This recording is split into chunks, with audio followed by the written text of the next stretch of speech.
Welcome to the Experience Oldsmar with the Mayor podcast.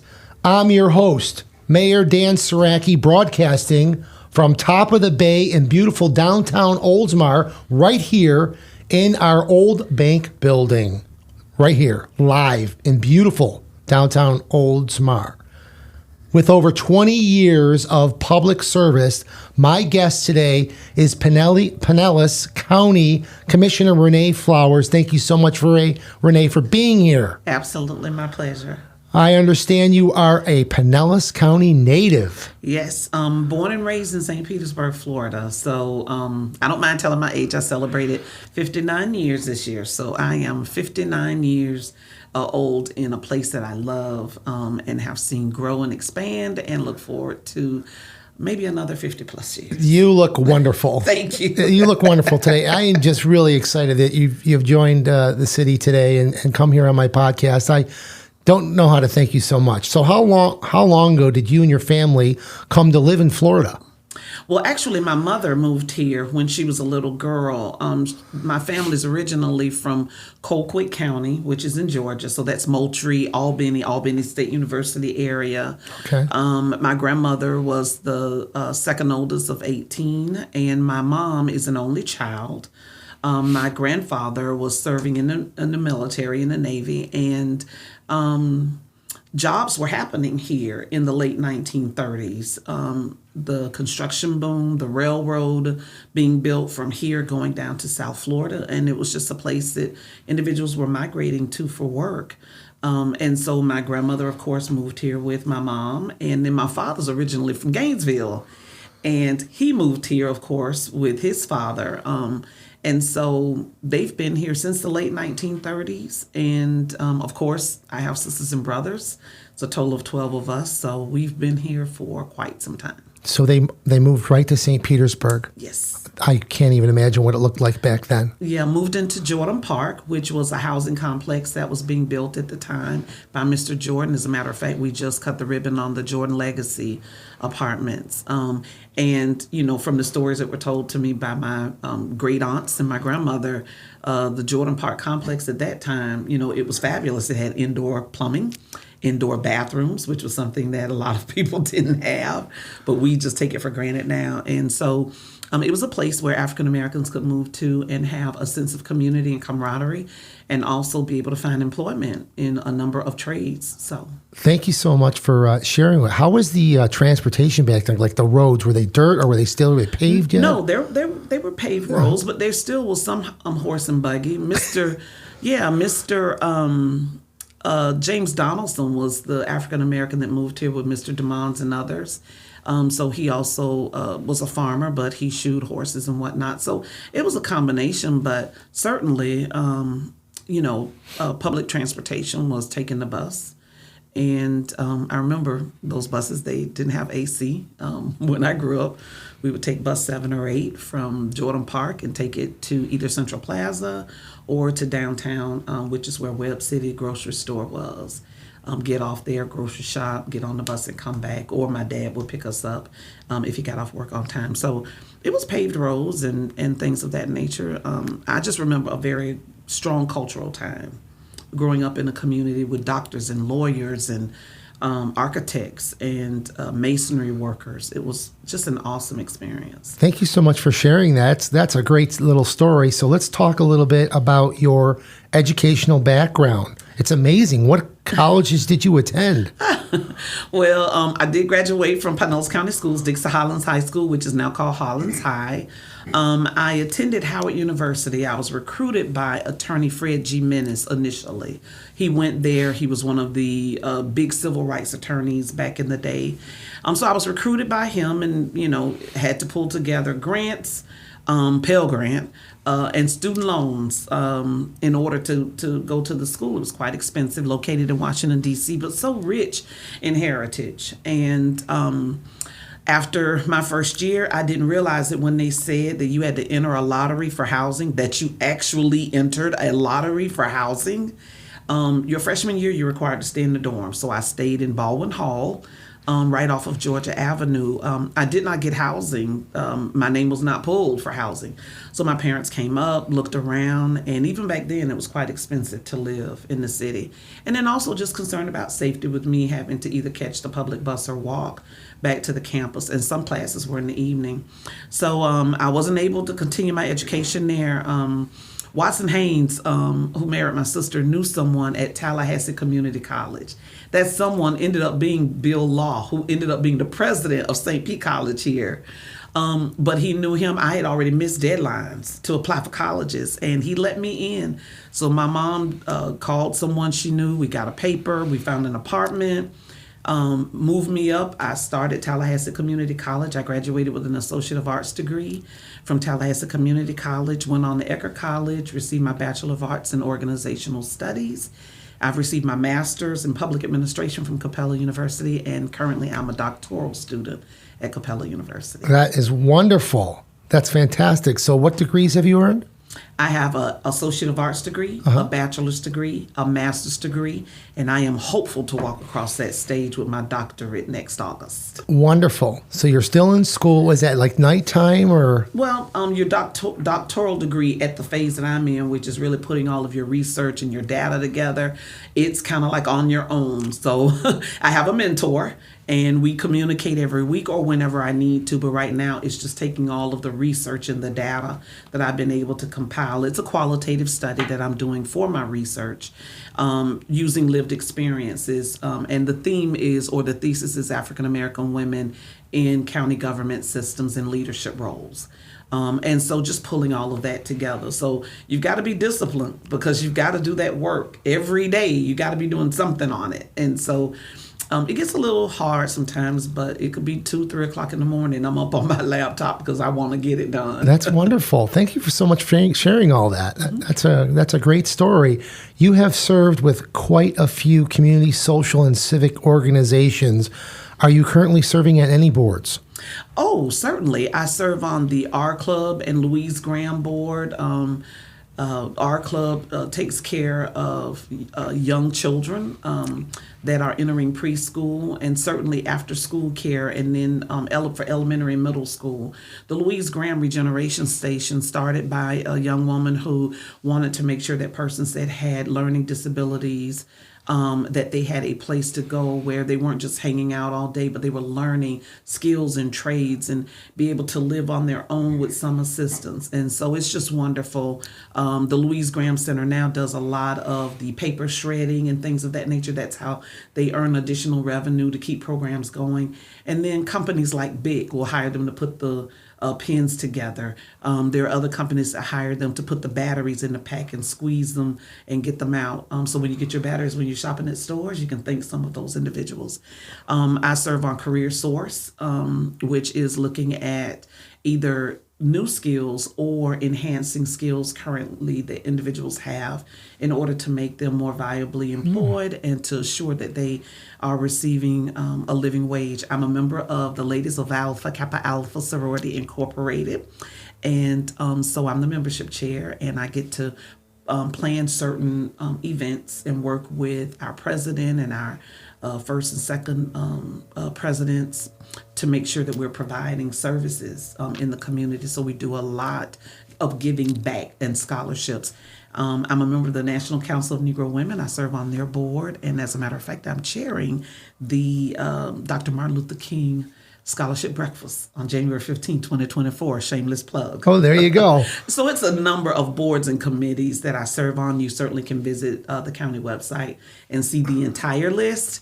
But when I'm keeping myself busy, I'm staying out of trouble. So you're going to school, you're on a lot of boards, and you are just on the go. Mm-hmm. Well, it's all about giving back. My parents did it. My grandmother and grandfather did it. Other persons in the community who helped raise me and provide a strong foundation.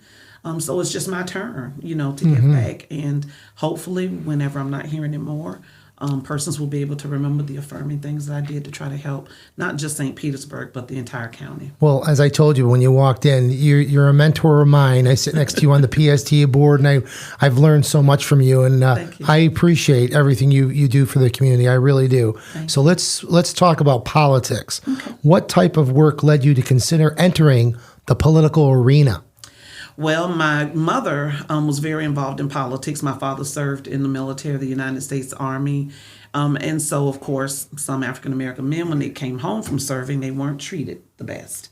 And so my family just has always been involved in trying to look at the conditions of African Americans and make sure that those conditions are improved from the things that they've gone through.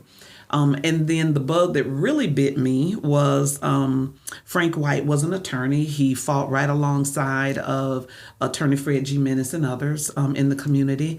But being a relative of mine, he wanted to run for judge.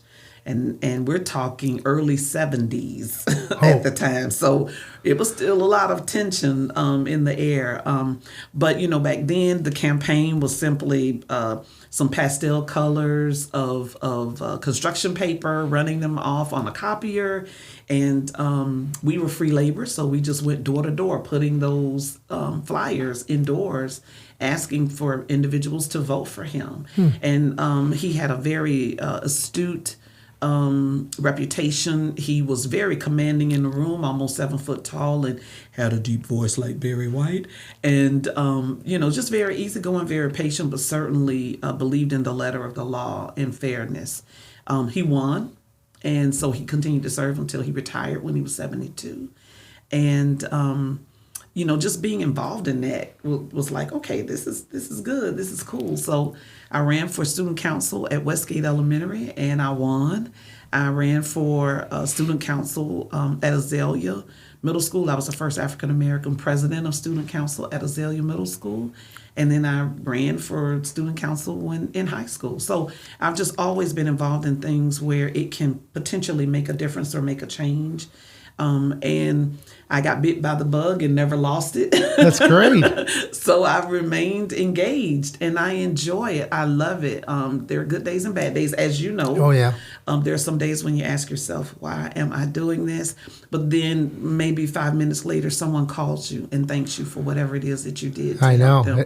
And it re-energizes you. So. It does. Yeah, it's a true. That's very true. So what years did you serve on the city council, St. Petersburg?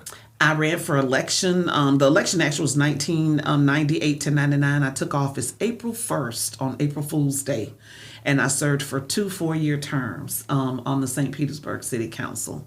It was a very good experience and a learning experience working alongside of B. Griswold and Bill Foster, Kathleen Ford, Reverend Frank Peterman, who went on to the House of Representatives, Mr. Kirstein, and so many others, working with Mayor Dave Fisher at the time, and then later Mayor Rick Baker. So it was a true learning experience, a true introduction to city government.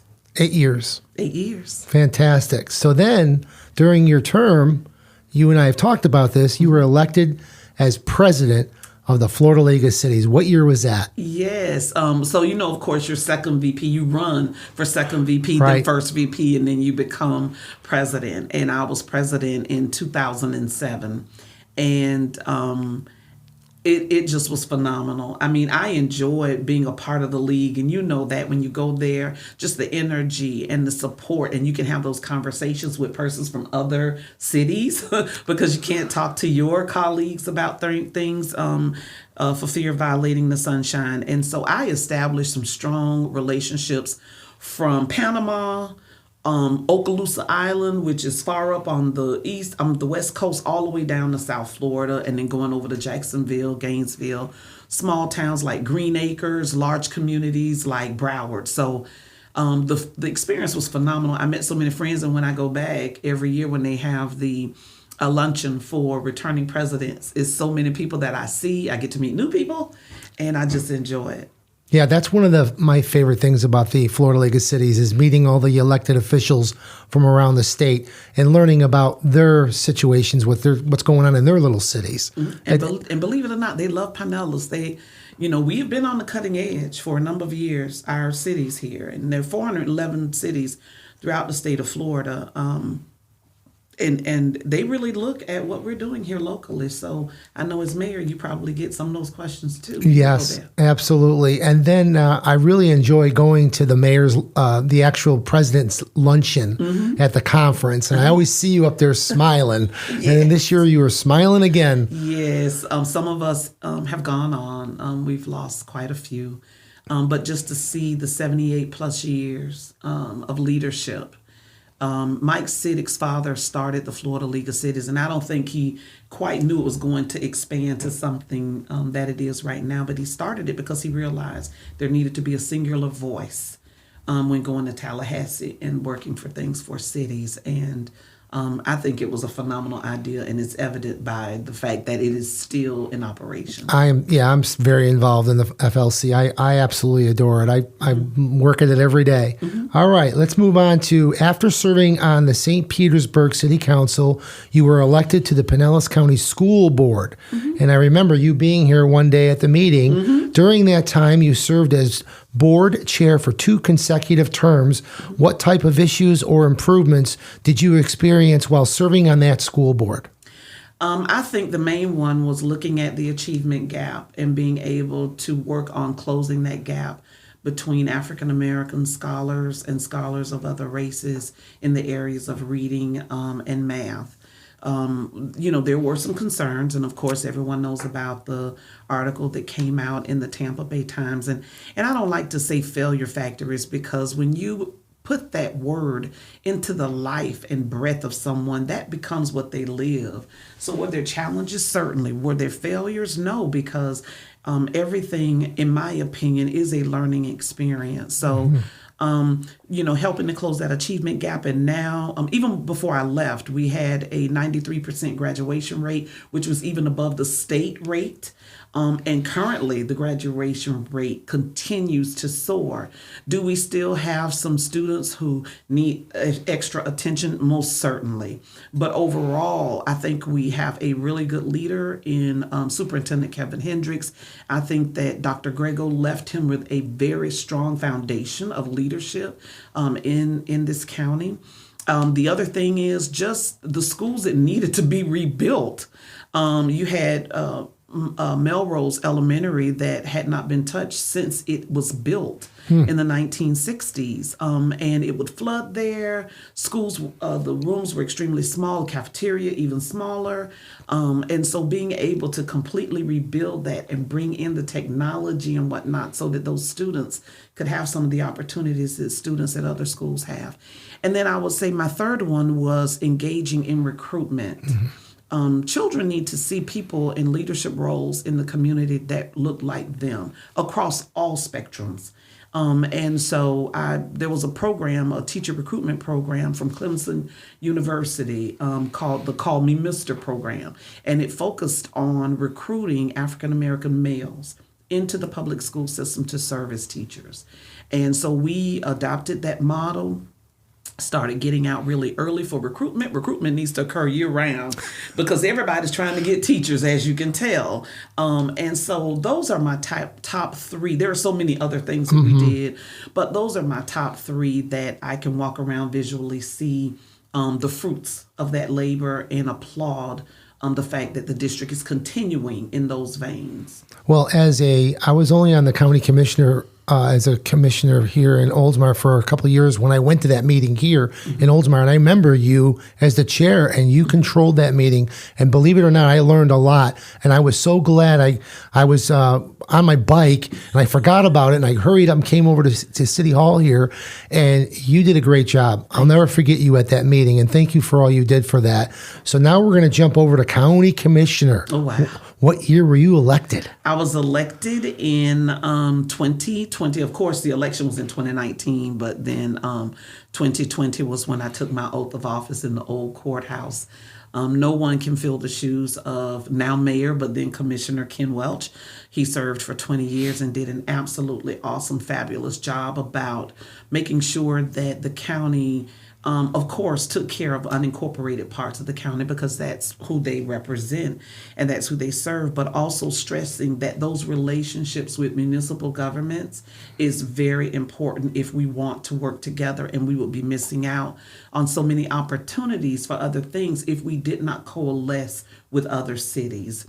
And so it's been a learning experience. I enjoy it. It's just like working with a city on 3 to 5 times the level. You look at a $3.2 billion budget, and in the city, I think we were around $654 million. So the budget is different, the many different departments, certainly having the responsibility for our coastal high hazard highways. And we all know what happened when the hurricane was 70 miles offshore and the damage it did. Could you imagine the damage it would have done if it had been right over us? And so our responsibility along the shoreline, and then working with larger corporations to relocate throughout our county. Oldsmar has a lot going on, you guys. I mean, Oldsmar is nothing like how it used to be. You know, you guys, you've done a wonderful job growing it, working with the chamber, bringing in new businesses. You have a hotel here and just everything that's going on in the county to really provide our residents with opportunities for employment, opportunities for education, opportunities for leisure, vacation time. So fabulous. Well, I remember just getting on the PSTA board, and I sat next to Mayor Welch, and I was like, "Wow, who is this guy? You know, he really knows his stuff." So working with him, you must absolutely, it's a treasure. Yeah, and even now, I mean, when he won his race, we had a meeting, and at that time, it was him, Lisa Willa Bowman, and myself. And we met and just talked about some things that we could work on together. I'm sorry, that we could work on together. And, you know, it was really good because out of that comes, you know, someone's always saying, well, I can't do this. I can't do this. I'm school board. I'm city council. No, what can we work on together? Because we are all touching the same residents. Yes, we are. Yeah, absolutely. So then you got the seat, you're in there. Are there, the question that I'm asking, are there any term limits for the county commission at this time? I don't think there are there? Currently, there are not. We are Charter County. And so currently, there are not term limits. And so if the next question would be how I feel about term limits, I believe that the community will provide you with term limits. If, I'm sorry. Take your time. If the community feels or the voters feel like it's time for someone new, we have seen it before. They vote people out. Yes, yeah. And so currently there aren't any term limits. I know there's some dialogue about potential legislation in Tallahassee. Of course, I've been a part of those discussions with the Florida Association of Counties. But currently there are no term limits. Okay. So you also serve on specific boards for Pinellas County. Can you share what a few of those are, and take your time? I serve on PSTA with you. There's one. Sun Coast Transit Authority. We were just voted #1 in the nation. I know. Great. And we have done some really fabulous things. Of course, we have been restricted by finances like so many other entities. But I believe the service that we've been able to provide in helping low-income families, being able to afford bus passes so that they can get to work, partnering with the hoteliers, with them purchasing bus passes, not just for the visitors in their hotels, but for their employees to be able to get to work. Of course, the Sunrunner, which now is just phenomenal and has been recognized as one of the top transportation models that we possibly could have here. And then with the Looper, providing that service, it goes through communities and an attempt to try to expand those services. I also serve. I also served on T-BARTA. Unfortunately, we sunset that a month or so ago. T-BARTA was very interesting. Its responsibility was to serve the region and to look at additional transportation models like gondolas and light rail and BRT, which is bike rails and trails, but they weren't provided within the financial remuneration from the state. And so the organization was really dependent upon grants and then the support it got from the county and some of the larger cities. And so I no longer serve on that board. Of course, I serve on Career Source, and then Career Source has several individual boards. I'm the vice chair of the Career Source board, and then there's the auditing committee, nominating committee. I serve as secretary. Well, I will be inducted as incoming secretary treasurer for the Tampa Bay Regional Planning Council. So I serve on that board, but I will become their secretary treasurer in December. And so that's been really interesting because, again, that's looking at a regional approach. And, of course, a lot of us have been talking about that. How can we all work together? Again, because pulling together gets you a lot farther than having these operative silo conversations that kind of stall you out. So I'm going to stop there because there are a number of other boards that I serve on in representing the county commission. I served on the Tampa Bay Regional Planning Council when I first was elected. That's very interesting. It is. I mean, all the different elected officials from all over the county. All over. Pasco, everywhere. Yeah, that's very interesting. Okay.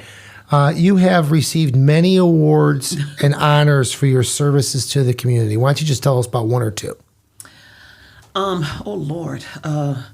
I have received an award from the St. Petersburg Housing Authority for my work in supporting affordable housing. I grew up in what was termed the projects. So being able to own my own home, I purchased my home in 1993. All of my sisters and brothers saved to own our own homes because that was something that was really stressed by our parents. And so now it's even more difficult because rent is through the roof. Purchasing a home, those costs are through the roof, and that has always been my passion. So receiving that award meant a lot in working with them. Another award that I received was based on the political service that I'm providing in the community across the aisle. Just understanding and trying to assure that residents who may not typically attend a city council meeting or a county commission meeting or a school board meeting, that they are able to still get the information, get it timely, and provide their input. And so receiving that award really was, for me, phenomenal. Because it spoke to not only was I providing the information, but somebody's listening. And someone is now involved in a process that perhaps they may not have been involved in. I still get calls about the school board. I still get calls about city council. I bet. The first thing I do is say, have you reached out to the person who serves in that seat? And then reach out to them. And if you can't, because I want to be mindful and respectful. But I have a lot of accolades, but those are kind of near and dear to me. All right. So now county commissioner. You've got a lot of stuff going on. Let's talk about one of your favorite projects that you're working on right now. It would have to be housing. It would have to be housing. The voters voted in the penny for Pinellas. That's that extra 1 penny that is paid when you're purchasing anything. And those funds go into a pot. 41% of those dollars are utilized towards partnering with developers and contractors to build affordable workforce housing. Now the new term is attainable. Call it what you want. It's making sure that people who are 60, 80, and 120% AMI, that they can afford to continue to live in our communities. And we're talking about school teachers. We're talking about firefighters. We're talking about EMTs. We're talking about police officers. Absolutely. We're talking about some of your staff who work here every day.